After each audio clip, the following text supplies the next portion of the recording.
So yun guys, sa mga beginner natin dyan na builder or mga nagdi-DIY, no?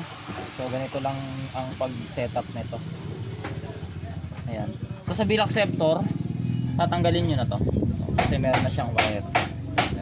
May kasama na siya sa kit na bibilihin nyo.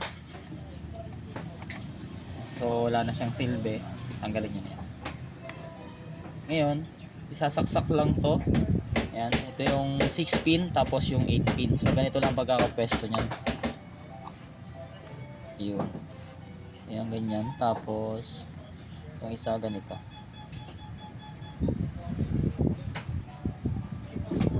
Yan. Yeah, okay na yan. Tapos si coin slot, ganito lang siya. Ito yung coin slot. Yan. So ito yung sa taas, tapos ito yung sa baba, set pin. Itong dalawa na yan. So ang paglagay niya, nakatalikod yung, ay nasa left side yung parang lock niya. Itong lock. Yan. Nasa left side yan. Tapos yung unang tatlo sa taas. Tapos itong isa dito lang sa baba. So may lock naman yan sa baba. Tapos yung switch nya, ito nasa taas. Tapos yung sa baba, nakagitna lang siya. Medium. Medium.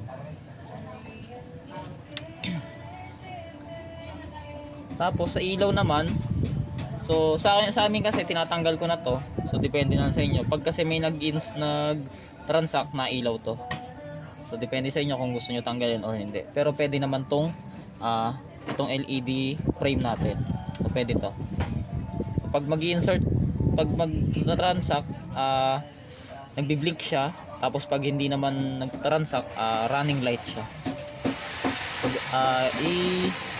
ilalagay nyo lang siya dito. So may label naman yan sa board. May mga label yan. So,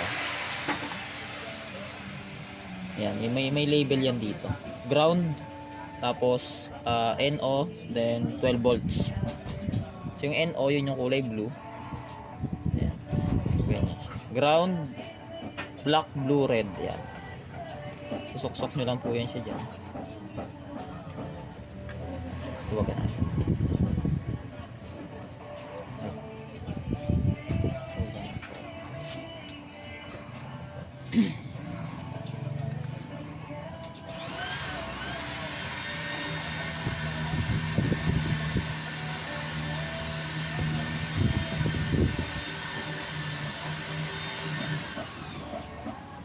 Yan, ganyan lang pagkakapesto niya.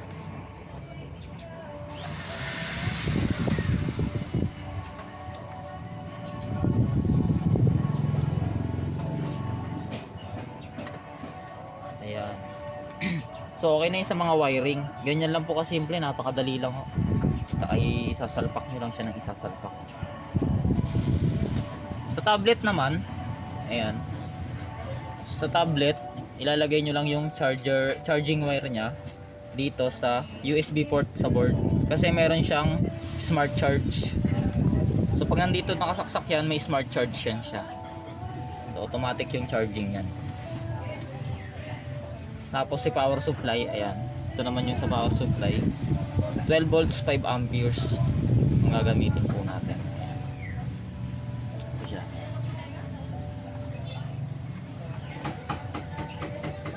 Saksak na natin. Sa tablet naman, ayan. Sa bill acceptor pala, so kung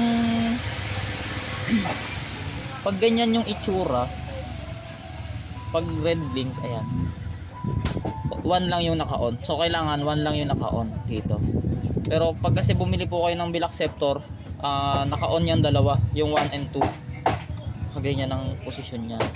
1 and 2 naka-on. Pero pagka gagamitin kay Tapax, ganito ang suggest namin na naka 1 lang yung pong naka-on niya, para red blink lang siya. So pag ganyan, hindi siya tatanggap ng pera. Sa tablet naman,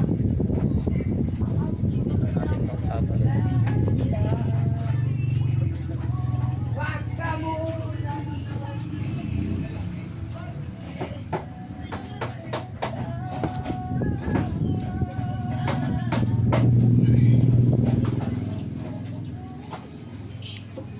So sa tablet, pag bumili po kayo ng kit,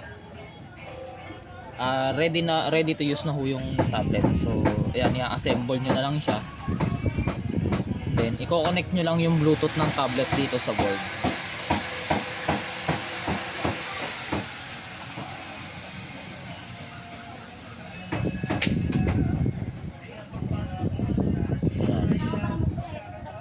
Para i-connect, exit lang natin to.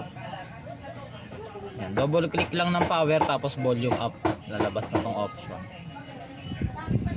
Then Android settings, connected devices, Bluetooth, pair new device. Tapos hanapin natin yung packs. Ayan. So pag connected na dyan, balik lang tayo. So ang nakalagay dito, connecting. So para kumonect dyan, ganito ginagawa namin. So para tayo dito. Payment module, Bluetooth, select. Ayan, lalabas na to. Click nyo lang yan. Then connect. Yun. So nakasulat naman dyan, connected. So ready to use na ho yung natin. I-activate na lang ho natin yan. So pag activate, pwede na hong gamitin. Ayan. Ganun lang ho kasimple.